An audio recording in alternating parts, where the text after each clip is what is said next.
同学们好，今天我们来学习描述二端口网络的参数。在二端口网络的两个端口上有4个物理量，分别是两个端口的电压和电流。我们用其中的任意2个来描述另外2个的话，应该有6种组合，那相应的就有6套参数和方程。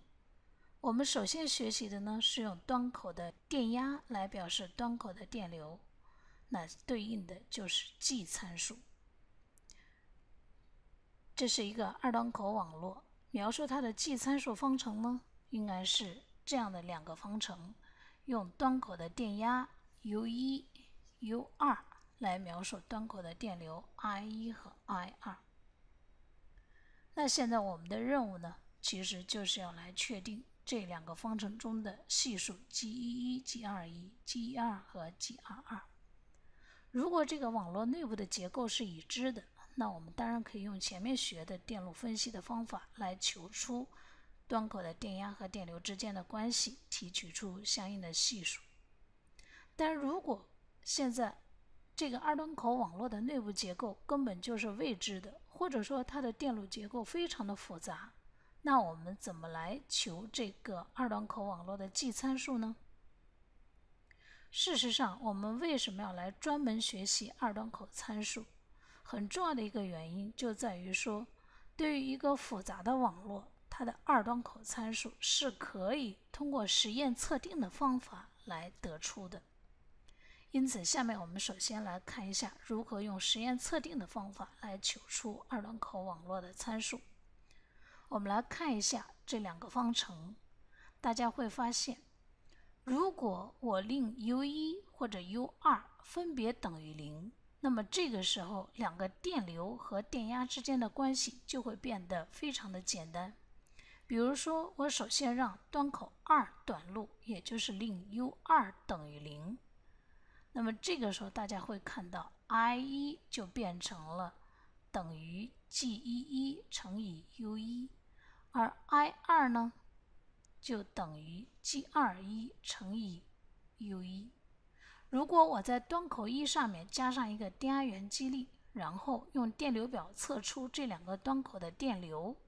那么我就可以求出 G 参数中的 G11 和 G21。 我们把它写成表达式是这样的形式： G11 等于 I1 除以 U1， 条件是 U2 等于0。因为 I1 和 U1 是同一个端口上的电压电流，因此我们把 G11 称之为端口1的输入电导，而 G21 呢则等于 I2 除以 U1。 由于 I2 和 U1 呢不是同一个端口上的电压电流，因此我们把它称之为转移电导。类似的，我们可以让端口1短路，也就是令 U1 等于0。我在端口2上面加上一个电压元激励 U2， 测出这2个端口的电流，那我就可以求出另外2个系数 G12 和 G22。 因为在 U1 等于0的情况下，现在的 I1 是等于 G12 乘以 U2， 而 I2 等于 G22 乘以 U2。因此，我们写成表达式应该是 G12 等于 I1 除以 U2， 条件是 U1 等于0。我们也把它称之为转移电导。而 G22 呢是等于 I2 除以 U2，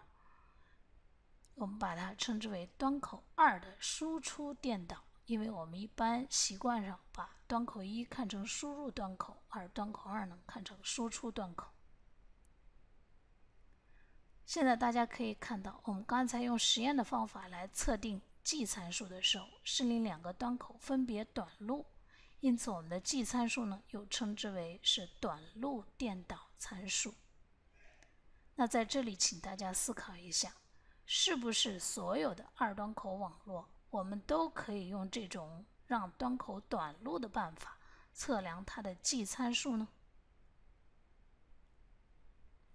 事实上不是这样。比如对于这样一个二端口网络，如果在它的内部端口1上面并了一个受控电压源，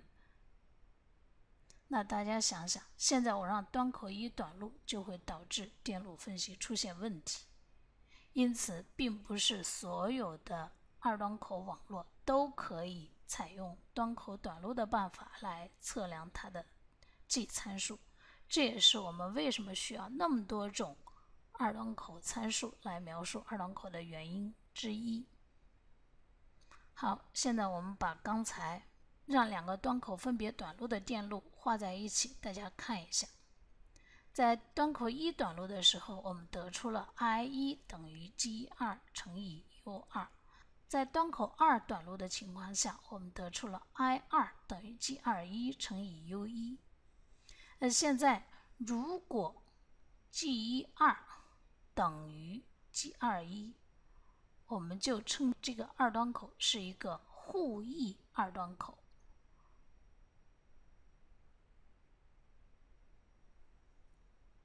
所谓互异二端口，直观上来讲就是可以交换的意思。我把2个激励的位置互相交换以后，得到的另一个端口上的电流是一样的，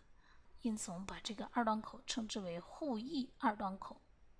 同学们后面会学到一个定理，叫做互异定理。通过互异定理，我们可以证明，对于一个线性的纯电阻网络，它一定满足 G12 等于 G21， 也就是说，电阻网络一定是互异二端口网络。但是互异二端口网络未必见得就是纯电阻网络，这一点大家注意一下。